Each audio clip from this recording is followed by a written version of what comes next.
Singkat saja, di episode yang ke-47 ini kita lanjutkan kembali bahwasanya kemarin sudah terlaksana acara Isra wal Mi'raj. Tidak asing lagi untuk kita bahwasanya di sana itu Nabi Muhammad SAW melakukan perjalanannya minal masjid ilal masjid. Perjalanannya itu dimulai daripada masjid ke masjid. Minal masjidil haram, dari masjidil haram ilal masjidil aqsa, kepada sampainya di masjidil aqsa. Berarti Nabi Muhammad SAW itu awalnya ya dari masjid kemudian ke masjid. Ada apa ini? Ini ada hal yang sangat luar biasa.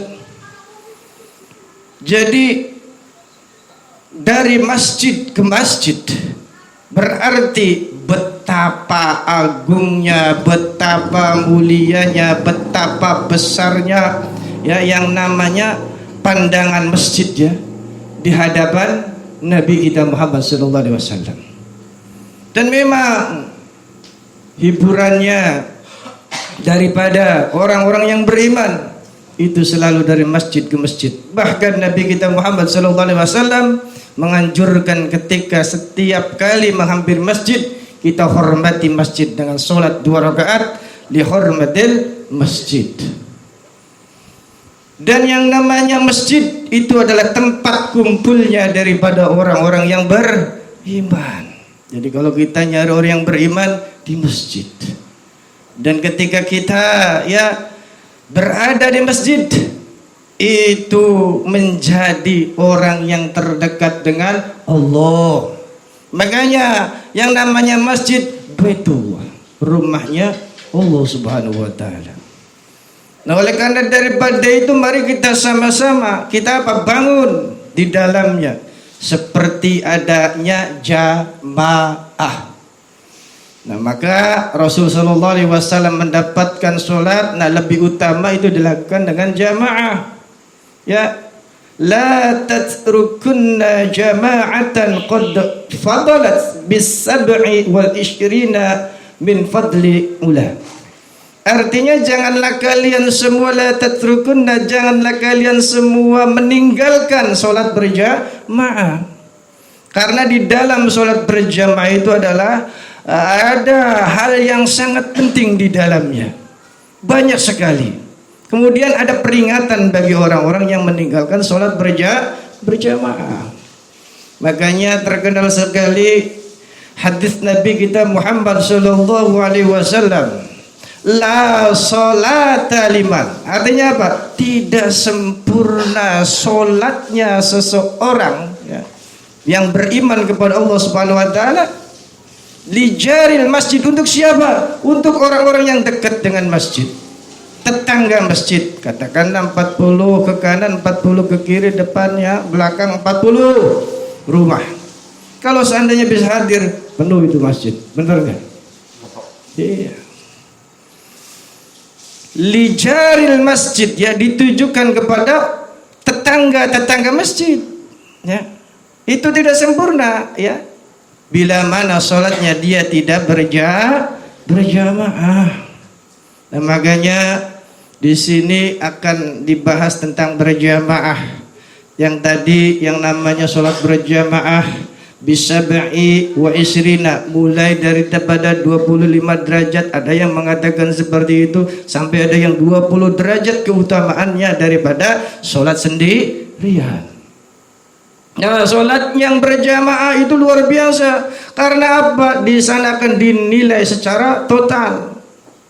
Bukan hanya imamnya saja, bukan hanya makmumnya saja, sampai barisannya dilihat. Ya, itu. Misal kita sholat berjamaah di Masjid Al-Muttaqin ini. Kemudian ada imamnya, benar enggak? Ada dong. Ada imamnya. Kemudian ada makmumnya. Nah, imamnya itu semakin alim ya, semakin faqih ya, semakin dia itu dalam ya, tentang ilmunya, maka akan semakin utama. Semakin banyak jamaahnya akan semakin utama. Makanya ada hadis ya, jamaah itu antara 2 orang dan 3 orang lebih baik dari 3 orang. Ada 3 orang 10 orang yang lebih baik 10 orang. Nah kalau lebih banyak akan lebih baik lagi. Nah itu adalah sholat berjamaah, karena nanti ada penilaian. Ya, ketika berjamaah pengen dapat 27 derajat ya, itu kan yang kita inginkan. Ya. Nah ketika di situ berjamaah luar biasa akan mudah kita dapatkan. Kalau seandainya di situ imamnya beres, ya, hatinya lempeng, hatinya di sana itu tertuju ya karena Allah Subhanahu wa taala, makmum yang bermacam-macam dibuat beres semua. Karena apa? Imamnya beres. Nah kalau seandainya persoalan imamnya nggak beres, gimana? Makmumnya yang banyak diteropong satu-satu. Kalau ada satu saja diterima, dapat 27 derajat. Yang model kayak gini mungkin agak susah juga ya. Imamnya gagal, makmumnya gagal. Gimana caranya? Kata kitab di sini nanti diteropong di situ ya barisannya. Nah ketika barisannya itu ya bagus ya, makanya sawu sufufakum ya, fa inna tasbata sufuf min tamammis shalah. Yang namanya barisan itu ya luruskan, rapatkan, karena di situ merupakan kesempurnaan daripada sholat. Ketika barisannya bagus ya, walaupun imamnya tadi ya katakanlah ditolak, makmumnya ditolak, lihat barisannya itu karena benar bagus, maka itu akan mendapatkan fadilah jamaahnya. Faedah berjamaahnya akan diterima oleh Allah Subhanahu wa taala, yaitu 27 derajat. Nah, maka daripada itu ya hal ini harus kita sama-sama ya bangun. Ya, kenapa? Masjid megah. Ya, kalau seandainya kita lihat kaya-kaya banyak cicaknya apa banyak jamaahnya? Cicaknya apa? Iya. Nah, padahal ya kita di sini banyak itu yang namanya rumah bukan hitungan puluhan, udah ya ratusan bahkan mendekati ribuan. Ya, maka daripada kita sama-sama. Nah, ada penyemangat bagi kita. Hadirin jamaah pasukan tiga yang dirahmati Allah Subhanahu wa taala. Ya, jadi yang namanya sholat berjamaah itu nanti ya ketika semakin banyak jamaahnya, ketika Allahu Akbar, itu yang namanya setan gemeter, enggak mau deket ya untuk istilahnya menggoda kita. Kata takut ya, di sana banyak orang, banyak kumpulan orang-orang yang beriman pada Allah Subhanahu wa taala. Beda pasal kalau dia sendirian, seperti katakanlah kelinci ya, sendirian di tengah hutan, kemudian ada macan. Nah setan itu ibarat macannya, siap menerka daripada kelinci yang ada. Nah artinya apa? Ketika kita itu sholat sendirian akan mudah ya digoda oleh setan, kemudian juga pahalanya akan lebih sedikit ya.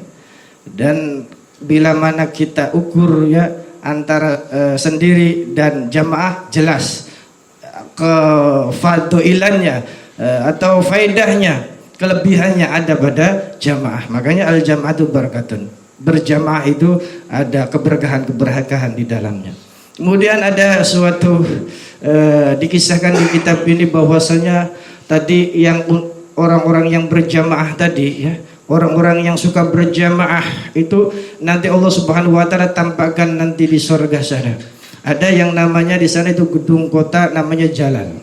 Jalal itu sangat tinggi sekali ya, kayak penjagar langit, indah sangat luar biasa. Kemudian juga ada Baitur Rahmat.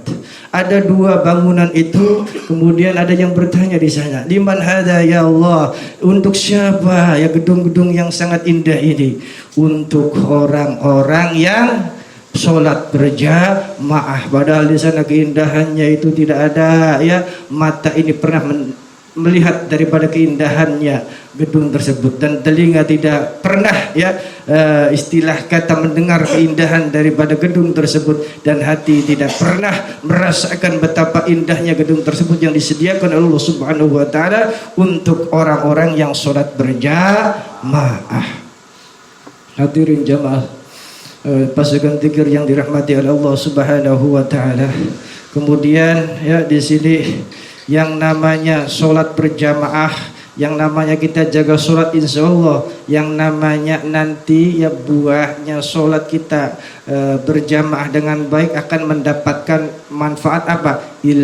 Ilmu yang kita cari itu akan menjadi ilmu yang bermanfaat dan ilmu yang berkah. Amin ya rabbal alamin. Ada sebuah cerita, itu namanya laki-laki namanya Umi Makhtum. Umi Makhtum itu buta, ya berjalan dari rumah ke masjid jauh. Ya, dia itu suka pergi ke masjid ya berjalan kaki, ikut berjamaah. Ya. Sampai dia satu ketika di sana nyender di rumahnya dan istrinya itu bertanya ya, kepada si Umi Makhtum tadi, wahai Umi Makhtum, engkau itu keadaannya buta, engkau istilahnya tidak diwajibkan untuk sholat berjamaah. Namun jawabannya si laki-laki buta tersebut begitu indah. Allah Subhanahu wa ta'ala memang ambil mataku, tapi Allah Subhanahu wa ta'ala menetapkan cahaya di dalam hatiku. Jadi persoalan kenapa kita itu berat melangkah untuk berjamaah, kenapa? Bukan perkara ya susahnya kita itu melangkah, bukan perkara jauh, bukan perkara di sana buta, bukan perkara di sana itu kakinya tidak sempurna, tapi persoalannya ya hati di dalamnya itu. Kalau seandainya dia mempunyai hati yang hidup, ya kemudian dia itu ya selalu di dalam hidupnya mencintai dengan adanya undangan-undangan Allah, dimanapun dan kapanpun dia akan menghidupkan sholat berjamaah di mana saja. Di masjid tidak bisa, di musola tidak bisa, di rumah pun bisa. Dengan siapa? Dengan istri kita, dengan anak kita. Kan anak masih kecil ya. Abu Bakar kemarin bertanya sama saya, kalau seandainya itu anak kecil ya ikut makmumannya satu, kemudian saya jadi imamnya bagaimana? Anaknya lari gitu. Jamaahnya itu jadi istilahnya bernilai tidak? Yang namanya sholat berjamaah itu paling ketat bukan pada makmum.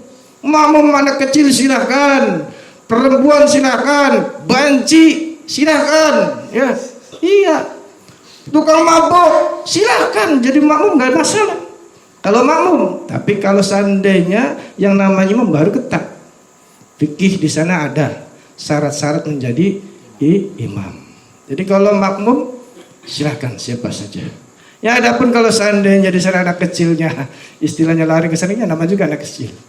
Ya tidak jadi masalah. Tapi ketika kita istilahnya itu mendidik, ya insya Allah walaupun kecil dia akan ngerti dan jamaahnya dapat insya Allah. Tapi keutamaannya di mana? Ya di masjid jelas. Kalau seandainya kita bisa ke masjid. Bismillahirrahmanirrahim. Jadi itu saja dulu yang bisa disampaikan karena waktunya sangat singkat. Padahal di sini masih banyak, nanti ada hal-hal yang sangat penting sekali ya, masih kaitan dengan yang namanya sholat ya, karena ada hal yang mungkin ya, baru ya untuk kita, tapi nanti insya Allah kita lanjutkan pada episode yang berikutnya. Wallahu a'lam bishawab.